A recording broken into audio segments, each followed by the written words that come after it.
हम मेरी बहन को सर डिलीवरी का मामला था, पेट में दर्द था, तो सर हमको एम्बुलेंस की सुविधा तो मिली। जब सर हम लोग इमरजेंसी वार्ड के अंदर आए तो सर ना ही तो रात का स्टाफ, ना कोई डॉक्टर, ना कोई नर्स, ना कोई 4th क्लास का कर्मचारी, तो सर हमारे लिए कोई सुविधा नहीं है। दलितों के लिए, बेटियों के लिए कोई यहाँ पर हमारे साथ क्या हालत है। ये तो प्रधानमंत्री ये नारा बंद करे भारत के अंदर, अगर बेटी सुरक्षित नहीं है तो मैं क्या उम्मीद रखूंगा अपने दादा थे मुझ पर कि मैं एक मर्द हूँ। किस लिए धक्का क्यों मारा? क्योंकि तुम यहाँ से भाग गया, वरना पुलिस को बुलाकर तुम्हारी खाल उधेड़ दी जाएगी। प्लीज मारकुट कौन करेगा?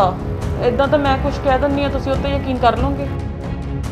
खबर लेंदे मोगे तो मोगे ਦਾ ਸਿਵਲ ਹਸਪੀਟਲ ਇੱਕ ਵਾਰ ਫਿਰ ਬਣਿਆ ਸੁਰਖੀਆਂ ਦਾ ਕੇਂਦਰ। ਮੋਗਾ ਸਿਵਲ ਹਸਪਤਾਲ ਦੀ ਪਾਰਕਿੰਗ ਵਿੱਚ ਔਰਤ ਦੀ ਹੋਈ ਡਿਲੀਵਰੀ।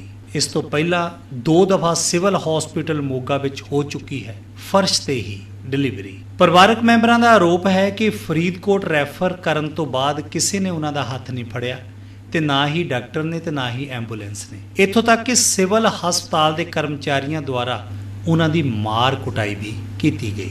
ਵੀਡੀਓ ਤੋਂ ਬਾਅਦ ਗੱਲ ਕਰਦੇ ਹਾਂ ਮੋਗਾ ਦੇ ਸਿਵਲ ਹਸਪੀਟਲ ਦੀ। ਮੋਗਾ ਦਾ ਸਿਵਲ ਹਸਪਤਾਲ ਸ਼ਨੀਵਾਰ ਨੂੰ ਉਸ ਸਮੇਂ ਦੁਬਾਰਾ ਫਿਰ ਸੁਰਖੀਆਂ ਵਿੱਚ ਆਇਆ ਜਦੋਂ ਇੱਕ ਗਰਭਵਤੀ ਔਰਤ ਨੇ ਹਸਪਤਾਲ ਦੀ ਪਾਰਕ ਫਰਸ਼ ਤੇ ਹੀ ਇੱਕ ਲੜਕੀ ਨੂੰ ਜਨਮ ਦੇ ਦਿੱਤਾ। ਗਰਭਵਤੀ ਨੂੰ ਡਿਲੀਵਰੀ ਦੇ ਲਈ ਜਦੋਂ ਮੋਗੇ ਦੇ ਸਿਵਲ ਹਸਪਤਾਲ ਲਿਆਇਆ ਗਿਆ ਤਾਂ ਡਾਕਟਰਾਂ ਨੇ ਖੂਨ ਦੀ ਕਮੀ ਅਤੇ ਸਜੇਰੀਅਨ ਦੀ ਗੱਲ ਕਹਿੰਦੇ ਹੋਏ ਫਰੀਦਕੋਟ ਰੈਫਰ ਕਰ ਦਿੱਤਾ, ਜਿਸ ਤੋਂ ਥੋੜੀ ਹੀ ਦੂਰ ਹਸਪੀਟਲ ਦੀ ਪਾਰਕਿੰਗ ਦੀ ਫਰਸ਼ ਤੇ ਹੀ ਔਰਤ ਨੇ ਬੱਚੀ ਨੂੰ ਜਨਮ ਦੇ ਦਿੱਤਾ।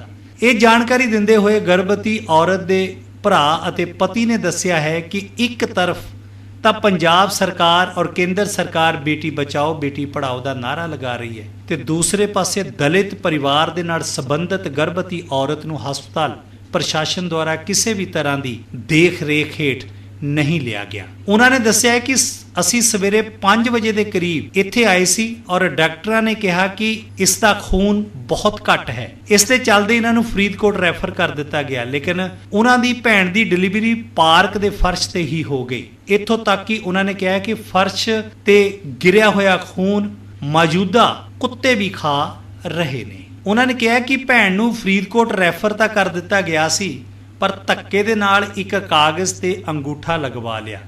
ਉਹਨਾਂ ਨੇ ਇਹ ਵੀ ਕਿਹਾ ਕਿ ਸਿਵਲ ਹਸਪੀਟਲ ਦੇ ਕਰਮਚਾਰੀਆਂ ਦੁਆਰਾ ਉਹਨਾਂ ਦੀ ਮਾਰ ਕੁੱਟ ਵੀ ਕੀਤੀ ਗਈ ਹੈ ਔਰ ਉਹਨਾਂ ਨੇ ਮੰਗ ਕੀਤੀ ਹੈ ਕਿ ਇਸ ਤਰ੍ਹਾਂ ਦੇ ਡਾਕਟਰਸ ਔਰ ਪ੍ਰਸ਼ਾਸਨ ਤੇ ਜ਼ਰੂਰ ਕਾਰਵਾਈ ਹੋਣੀ ਚਾਹੀਦੀ ਹੈ। ਇਸ ਸੰਬੰਧ ਵਿੱਚ ਪੀੜਤ ਪਰਿਵਾਰ ਨੇ ਹੋਰ ਕੀ ਕਿਹਾ, ਆਓ ਸੁਣਦੇ ਹਾਂ। सर जी मेरा नाम रविंदर कुमार है और हम एक यूपी स्टेट से आए हैं और जी जलालाबाद में रहते हैं, भट्टे के ऊपर काम करते हैं सर।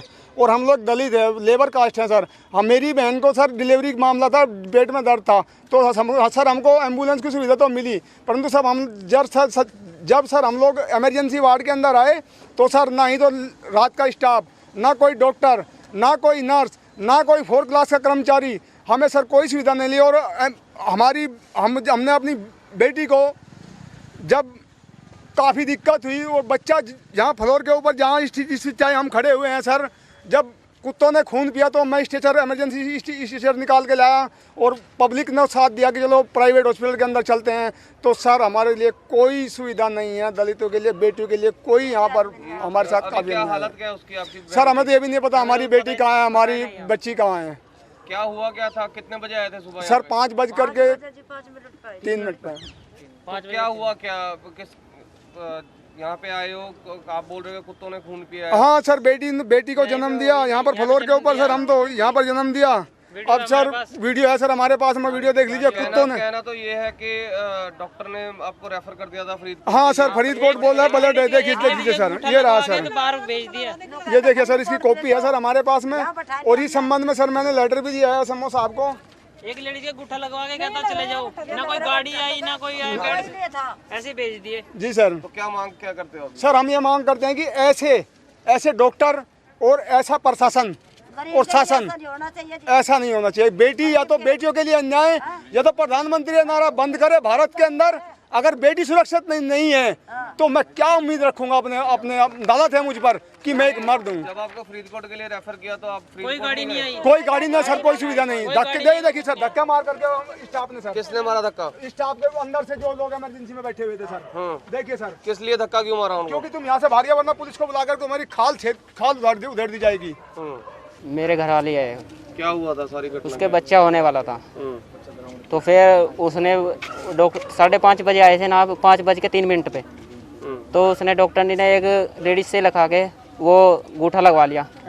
तो उसने क्या फरीदकोट जाओ ना, तो इतने बड़ा ऑपरेशन दसिया सी इन्होंने, तो ना तो इतने एंबूलेंस करा के दी ना कुछ भी करा के दी। भाई इतने असी इतने बैठ गए घूम घाम के इतने, फिर इतने ही होए बच्चा उदय। ना गाड़ी आई ना कोई, ना बाद च डॉक्टर भी नहीं आए। जब बच्चा हो रहा था यहाँ कोई कंप्यूटर बाद में भी कोई नहीं आए। जो बच्चा हो गया ना इतने, जो भी कोई नहीं आए, ना डॉक्टर नहीं।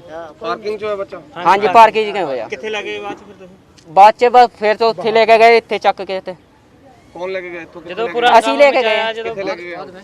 ਅਸੀਂ ਲੈ ਕੇ ਗਏ ਸੀ। ਹੁਣ ਕਿੱਥੇ ਹੈ? ਇਹਨੇ ਉੱਤੇ ਹੀ ਆ ਫਲੋਰ 'ਚ ਹੀ ਅੰਦਰ। ਕਿਵੇਂ ਬੱਚੇ ਦੀ ਹਾਲਤ ਤੇ? ਪਤਾ ਨਹੀਂ ਬੱਚੇ ਦੇ ਪਤਾ ਨਹੀਂ ਜੀ ਕੀ ਹਾਲਤ ਹੈ, ਅਜੇ ਦੇਖੇ ਨਹੀਂ ਗੀ। ਤੁਹਾਡੀ ਪਤਨੀ ਹਾਂਜੀ ਸਾਡੀ ऑक्सीजन लग रहा है जी। ਪਤਾ ਨਹੀਂ ਜੀ ਮੈਨੂੰ ਕੀ ਗੱਲ ਹੈ, ਵਾਲੀ ਦੀ ਕੀ ਹਾਲਤ ਹੈ ਹੁਣ? ਮੈਨੇ ਵੇਖੀ ਨਹੀਂ ਜੀ। ऑक्सीजन लग रहा है, उसके बोतल लग रही है, ਬੋਤਲ ਲੱਗੀ, ਖੂਨ ਦੀ ਬੋਤਲ ਲੱਗੀ। ਇਸ ਸੰਬੰਧ ਵਿੱਚ ਮੌਕੇ ਤੇ ਡਿਊਟੀ ਤੇ ਬੈਠੇ ਹੋਏ ਡਾਕਟਰ ਸਿਮਰਨ ਖੋਸਾ ਨੇ ਦੱਸਿਆ ਹੈ ਕਿ ਇਹ ਪਰਿਵਾਰ ਲੜਕੀ ਨੂੰ ਲੈ ਕੇ ਆਇਆ ਸੀ ਤੇ ਲੜਕੀ ਵਿੱਚ ਖੂਨ ਸਿਰਫ 6 ਗ੍ਰਾਮ ਸੀ, ਜਿਸ ਨੂੰ ਜਦੋਂ ਚੈੱਕ ਕੀਤਾ ਗਿਆ ਤਾਂ ਅਸੀਂ ਫਰੀਦਕੋਟ ਰੈਫਰ ਕਰ ਦਿੱਤਾ ਗਿਆ। ਉਹਨਾਂ ਨੇ ਕਿਹਾ ਕਿ ਇੰਨੀ ਦੇਰ ਦੇ ਵਿੱਚ ਇੱਕ ਡਿਲੀਵਰੀ ਆ ਗਈ, ਅਸੀਂ ਸਾਰੇ ਉਸ ਡਿਲੀਵਰੀ ਵੱਲ ਲੱਗ ਗਏ ਔਰ ਉਹ ਲੋਕ ਬਿਨਾਂ ਦੱਸੇ ਹੀ ਹਸਪਤਾਲ ਦੇ ਵਿੱਚੋਂ ਚਲੇ ਗਏ ਅਤੇ ਕਹਿਣ ਲੱਗੇ ਕਿ ਅਸੀਂ ਫਰੀਦਕੋਟ ਨਹੀਂ ਜਾਵਾਂਗੇ, ਕਿਸੇ ਪ੍ਰਾਈਵੇਟ ਹਸਪੀਟਲ ਦੇ ਵਿੱਚ ਦਾਖਲ ਕਰਵਾ ਦੇਵਾਂਗੇ। ਇਸ ਸੰਬੰਧ ਵਿੱਚ ਗਾਇਨੀ ਡਾਕਟਰ ਸਿਮਰਤ ਖੋਸਾ ਦੇ ਨਾਲ ਕੀ ਗੱਲਬਾਤ ਹੋਈ ਹੈ, ਆਓ ਸੁਣਦੇ ਹਾਂ। देखो साढ़े कोल सुबह 5:15 बजे अंकिता नाम की पेशेंट आई है एंबूलेंस से। फर्स्ट बेबी सी 19 साल की सी, जलालाबाद की रहने वाली सी। ठीक है, पेशेंट एग्जामिन होया, पेशेंट बहुत हाई रिस्क केस सीगा, ਉਹਦਾ खून सिर्फ 6 ग्राम ਸੀਗਾ ਤੇ ਉਹ ਲੇਬਰ 'ਚ ਸੀ। ठीक है, ਇੰਨਾ ਰਿਸਕੀ ਪੇਸ਼ੈਂਟ ਦੀਆਂ ਬਹੁਤ ਕੰਪਲਿਕੇਸ਼ਨਸ ਹੁੰਦੀਆਂ ਨੇ ਪੋਸਟ ਡਿਲੀਵਰੀ। ਠੀਕ ਹੈ, ਅਸੀਂ ਪੇਸ਼ੈਂਟ ਨੂੰ ਫਰੀਦਕੋਟ ਜਾਣ ਲਈ ਕਿਹਾ ਸੀ, ਜੋ ਕਿ ਇੱਕ ਸਰਕਾਰੀ ਮੈਡੀਕਲ ਕਾਲਜ ਹੈ ਵੱਡਾ। ਠੀਕ ਹੈ, ਬਟ ਪੇਸ਼ੈਂਟ ਕਹਿੰਦਾ, ਪਹਿਲਾਂ ਪੇਸ਼ੈਂਟ ਮੰਨ ਗਿਆ ਕਿ ਠੀਕ ਹੈ ਅਸੀਂ ਚੱਲ ਜਾਂਦੇ ਹਾਂ। ਇੰਨੇ ਅਸੀਂ ਪੇਸ਼ੈਂਟ ਨੂੰ ਨਾਲ ਦੇ ਰੂਮ 'ਚ ਬਿਠਾਇਆ ਜਿੱਥੇ ਦੂਸਰੇ ਪੇਸ਼ੈਂਟਸ ਹੁੰਦੇ ਨੇ ਕਿ ਐਂਬੂਲੈਂਸ ਆ ਰਹੀ ਹੈ, ਤੁਸੀਂ ਵੇਟ ਕਰੋ। ਨਾਲ ਹੀ ਸਾਡੇ ਕੋਲ ਇੱਕ ਹੋਰ ਪੇਸ਼ੈਂਟ ਆ ਗਿਆ ਫੁੱਲ ਡਾਇਲੇਟੇਸ਼ਨ ਤੇ, ਸਟਾਫ ਸਾਰਾ ਬਿਜ਼ੀ ਹੋ ਗਿਆ ਉਹਦੀ ਡਿਲੀਵਰੀ ਕੰਡਕਟ ਕਰਨ 'ਚ। ਠੀਕ ਹੈ, ਦੈਨ ਪੇਸ਼ੈਂਟ ਸਾਨੂੰ ਕਹਿੰਦਾ ਕਿ ਅਸੀਂ ਫਰੀਦਕੋਟ ਨਹੀਂ ਜਾਵਾਂਗੇ, ਅਸੀਂ ਪ੍ਰਾਈਵੇਟ ਹੀ ਜਾਵਾਂਗੇ। ਠੀਕ ਹੈ, ਤੇ ਜਿਸ ਚੀਜ਼ ਦੇ ਬਕਾਇਦਾ ਪੇਸ਼ੈਂਟ ਆਪਦੇ ਸਾਈਨ ਦਿੱਤੇ ਹੋਏ ਨੇ ਉੱਪਰ ਕਿ ਅਸੀਂ ਫਰੀਦਕੋਟ ਨਹੀਂ ਜਾਣਾ, ਅਸੀਂ ਪ੍ਰਾਈਵੇਟ ਜਾਵਾਂਗੇ, ਸਾਈਨ ਦੇ ਕੇ ਪੇਸ਼ੈਂਟ ਬਿਨਾਂ ਕਿਸੇ ਨੂੰ ਇਨਫੋਰਮ ਕੀਤੇ ਆਪਣੇ ਆਪ ਚਲਾ ਗਿਆ ਉੱਥੇ। ਮੈਮ ਉਹਨਾਂ ਦਾ ਕਹਿਣਾ ਹੈ ਕਿ ਧੱਕੇ ਨਾਲ ਜਿਹੜੇ ਥੰਬ ਇੰਪ੍ਰੈਸ਼ਨ ਲਵਾਏ ਗਏ ਆ ਉਹਨਾਂ ਦੇ ਨਹੀਂ ਧੱਕੇ ਨਾਲ ਕੁਝ ਨਹੀਂ ਲਗਵਾਇਆ ਜਾਂਦਾ। ਦੇਖੋ ਹਰ ਚੀਜ਼ ਦੀ ਡਾਕੂਮੈਂਟੇਸ਼ਨ ਹੁੰਦੀ ਹੈ। ਕੱਲ ਨੂੰ ਪੇਸ਼ੈਂਟ ਪੇਸ਼ੈਂਟ ਕਹਿ ਰਿਹਾ ਕਿ ਕੱਲ ਨੂੰ ਪੇਸ਼ੈਂਟ ਸਾਡੇ ਤੇ ਕੁਝ ਵੀ ਇਲਜ਼ਾਮ ਲਗਵਾ ਸਕਦਾ ਸੀ ਨਾ। ਜੇ ਪੇਸ਼ੈਂਟ ਨੇ ਆਪਦੇ ਮੂੰਹੋਂ ਕੋਈ ਗੱਲ ਕਹੀ ਹੈ, ਸਾਨੂੰ ਉਹਦੀ ਡਾਕੂਮੈਂਟੇਸ਼ਨ ਤਾਂ ਚਾਹੀਦੀ ਹੈ ਨਾ। ਅੱਜ ਕੱਲ ਬਿਨਾਂ ਡਾਕੂਮੈਂਟੇਸ਼ਨ ਤੋਂ ਕੋਈ ਯਕੀਨ ਤਾਂ ਕਰਦਾ ਨਹੀਂ। ਮੈਮ ਮਾਰਕੁੱਟ ਵੀ ਕੀਤੀ ਗਈ ਹੈ, ਉਹਨਾਂ ਦੀ ਸ਼ਰਟ ਫੜੀ ਗਈ। ਪਲੀਜ਼ ਮਾਰਕੁੱਟ ਕੌਣ ਕਰੇਗਾ? ਇਦਾਂ ਤਾਂ ਮੈਂ ਕੁਝ ਕਹਿ ਦਿੰਦੀ ਹਾਂ, ਤੁਸੀਂ ਉੱਤੇ ਯਕੀਨ ਕਰ ਲਓਗੇ। ਅਸੀਂ ਤਾਂ ਤੁਹਾਡਾ ਤਾਈਓ ਪੱਖ ਹਾਂਜੀ, ਇਦਾਂ ਤਾਂ ਜੇ ਪੇਸ਼ੈਂਟ ਕਹਿ ਰਿਹਾ ਕਿ ਪੇਸ਼ੈਂਟ ਨੇ ਮਾਰਕੁੱਟ ਕੀਤੀ ਹੈ ਤੇ ਫਿਰ ਮੈਂ ਕੁਝ ਵੀ ਕਹਿ ਦਿੰਦੀ ਹਾਂ, ਤੁਸੀਂ ਯਕੀਨ ਕਰੋਗੇ? ਪਹਿਲੀ ਗੱਲ, ਮੈਂ ਕਿਉਂ ਕੋਈ ਗਲਤ ਬਿਆਨ ਦੇਵਾਂ? ਠੀਕ ਹੈ, it is very easy to say ਕੁਝ ਹੁਣ ਵੀ। ਕਿੱਦਾਂ ਹਾਲਤ ਹੈ ਜੀ? ਪੇਸ਼ੈਂਟ ਬਿਲਕੁਲ ਠੀਕ ਹੈ, ਫਿਲਹਾਲ ਠੀਕ ਹੈ। ਅਸੀਂ ਉਹਨੂੰ ਮੋਨੀਟਰ ਕਰ ਰਹੇ ਹਾਂ, ਉਹਨੂੰ ਬਲੱਡ ਲੱਗ ਰਿਹਾ। ਦੂਜੀ ਗੱਲ, ਪੇਸ਼ੈਂਟ ਕੋਈ ਰਿਪੋਰਟ ਨਹੀਂ ਲੈ ਕੇ ਆਇਆ ਆਪਦੀ। 9 ਮਹੀਨੇ 'ਚ ਪੇਸ਼ੈਂਟ ਪ੍ਰੈਗਨੈਂਟ ਸੀ, ਕਿਤੇ ਤਾਂ ਚੈੱਕਅਪ ਕਰਾਇਆ ਹੋ। ਜੇ ਇੱਕ ਵਾਰ ਵੀ ਗਈ ਹੈ ਡਾਕਟਰ ਕੋਲ, ਡਾਕਟਰ ਫਸਟ ਵਿਜ਼ਿਟ ਤੇ ਹੀ ਸਾਰੀਆਂ ਇਨਵੈਸਟੀਗੇਸ਼ਨਸ ਬੋਲਦਾ। ਪੇਸ਼ੈਂਟ ਨੇ ਸਾਡੇ ਤੋਂ ਕੋਈ ਇਨਵੈਸਟੀਗੇਸ਼ਨ ਨਹੀਂ ਸਾਨੂੰ ਦਿਖਾਈ। ਅਸੀਂ ਕਦੋਂ ਦੇ ਬੋਲੀ ਜਾ ਰਹੇ ਹਾਂ ਇਨਵੈਸਟੀਗੇਸ਼ਨਸ ਦਿਓ, ਨਹੀਂ ਦੇ ਰਹੇ, ਜਦ ਕਿ ਅਸੀਂ ਆਪਦੀਆਂ ਕਰਵਾ ਚੁੱਕੇ ਸੀ। ਬਟ ਸਟਿਲ ਪੁਰਾਣਾ ਰਿਕਾਰਡ ਤਾਂ ਪਤਾ ਹੋਣਾ ਚਾਹੀਦਾ ਨਾ। ਬੱਚਾ ਬਿਲਕੁਲ ਠੀਕ ਹੈ, 2.5 ਕਿਲੋ ਦਾ ਬਹੁਤ ਹੈਲਦੀ ਫੀਮੇਲ ਬੇਬੀ ਹੈ, ਬੇਬੀ ਇਜ਼ ਫਾਈਨ। ਮੈਮ ਅਕਸਰ ਹੀ ਸਿਵਲ ਹਸਪੀਟਲ ਸੁਰੱਖਿਆ 'ਚ ਰਿਹਾ ਜੱਚਾ ਬੱਚਾ ਵਾਰਡ ਦਾ ਸਪੈਸ਼ਲ ਕੰਮ। ਦੇਖੋ ਸੁਰੱਖਿਆ ਅੱਜ ਦੇ ਜ਼ਮਾਨੇ 'ਚ ਵੈਰੀ ਈਜ਼ੀ ਟੂ ਮੇਕ, ਸਿੱਧੀ ਜੀ ਗੱਲ ਹੈ। ਮੈਂ ਤੁਹਾਨੂੰ ਕੋਈ ਨਿਊਜ਼ ਦੇ ਦਿੰਦੀ ਹਾਂ, ਕਰ ਲਓ ਇਨਵੈਸਟੀਗੇਟ, ਸੁਰੱਖੀ ਹੈ। ਨਹੀਂ ਮੈਮ ਫਸਟ ਡਿਲੀਵਰੀ ਤਾਂ ਅੱਗੇ ਵੀ ਹੋਈ ਹੈ ਨਾ ਜੀ। ਉਹ ਮੇਰਾ ਕੇਸ ਨਹੀਂ ਸੀ, ਮੈਂ ਕਿਸੇ ਹੋਰ ਡਾਕਟਰ ਦੇ ਉੱਤੇ ਕੁਝ ਕਮੈਂਟ ਨਹੀਂ ਕਰੂੰਗੀ। ਠੀਕ ਹੈ, ਦਿਸ ਇਜ਼ ਮਾਈ ਪੇਸ਼ੈਂਟ, ਤੁਸੀਂ ਮੈਨੂੰ ਪੁੱਛੋ ਜੋ ਪੁੱਛਣਾ, ਮੈਂ ਤੁਹਾਨੂੰ ਸਭ ਸਹੀ ਦੱਸਦਾ।